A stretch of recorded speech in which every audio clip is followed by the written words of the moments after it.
بسم اللہ الرحمن الرحیم۔ السلام علیکم۔ حضرت خواجہ معین الدین چشتی رحمۃ اللہ علیہ 7 محرم الحرام 561 ہجری کو اجمیر میں داخل ہوئے اور شہر سے باہر ایک سایہ دار درخت کے نیچے قیام فرمانے کا ارادہ کیا۔ ابھی آپ رحمۃ اللہ علیہ کے ساتھیوں نے سامان بھی نہ رکھا تھا کہ پرتھوی راج کے ایک فرعون صفت ملازم نے حقارت آمیز لہجے میں کہا، یہاں سے سامان لے جاؤ، یہاں راجا کے اونٹ بیٹھتے ہیں۔ یہ سن کر آپ رحمۃ اللہ علیہ نے فرمایا، ہمیں اونٹوں سے کیا غرض، وہ یہاں بیٹھے ہی رہیں گے۔ آپ رحمۃ اللہ علیہ اپنے ساتھیوں کے ساتھ انا ساگر کے کنارے اس پہاڑی پر تشریف لے گئے جہاں آپ رحمۃ اللہ علیہ کی چلا گاہ ہے۔ شام ہوئی تو راجا کے اونٹ اس جگہ پر آ کر بیٹھ گئے اور ایسے بیٹھے کہ اٹھنے کا نام نہ لیا۔ راجا کے ملازموں نے بہت کوشش کی، خوب مارا پیٹا، مگر وہ اپنی جگہ سے ٹس سے مس نہ ہوئے۔ یہ ماجرا دیکھ کر ملازم دوڑتے ہوئے راجا کے پاس آئے۔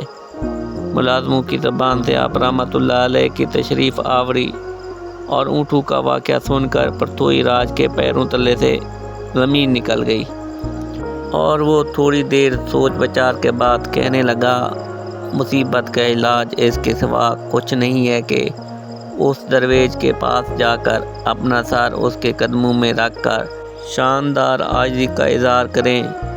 چنانچہ ملازموں نے ایسا ہی کیا اور پرتھوی راج اپنی ماں کی پیشن گوئی سے پہلے ہی خائف تھا اور حضرت خواجہ معین الدین چشتی رحمۃ اللہ علیہ کی اجمیر آمد سے اسے کامل یقین ہو گیا تھا کہ ان کا مقابلہ اس کے بس کا کام نہیں ہے۔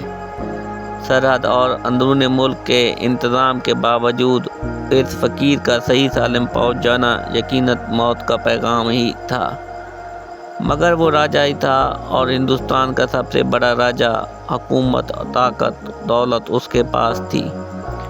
آپ رحمۃ اللہ علیہ کے سامنے بلا سبب ہتھیار ڈالنا اس کی شان کے خلاف تھا، مگر پھر بھی وہ اپنے دبے الفاظ میں اسے حقیقت اور بے بسی کا اقرار کرنا پڑا اور ملازموں سے یہ بات کہے بغیر نہ رہا گیا کہ ان فقیروں کو راستہ سے ہٹانا آسان کام نہیں ہے۔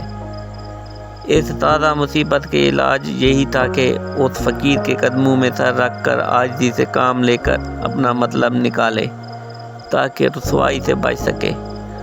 ملازموں نے حکم کی تعمیل کی اور حضرت خواجہ معین الدین چشتی رحمۃ اللہ علیہ کے قدموں میں سر رکھ کر معافی مانگی۔ آپ رحمۃ اللہ علیہ نے فرمایا، جا تیرے اونٹ کھڑے ہو گئے۔ ملازموں نے واپس آ کر دیکھا تو اونٹ کھڑے تھے۔ ملازموں نے راجا کو اطلاع دی اور پرتھوی راج اس کرامت کو دیکھ کر حیران رہ گیا۔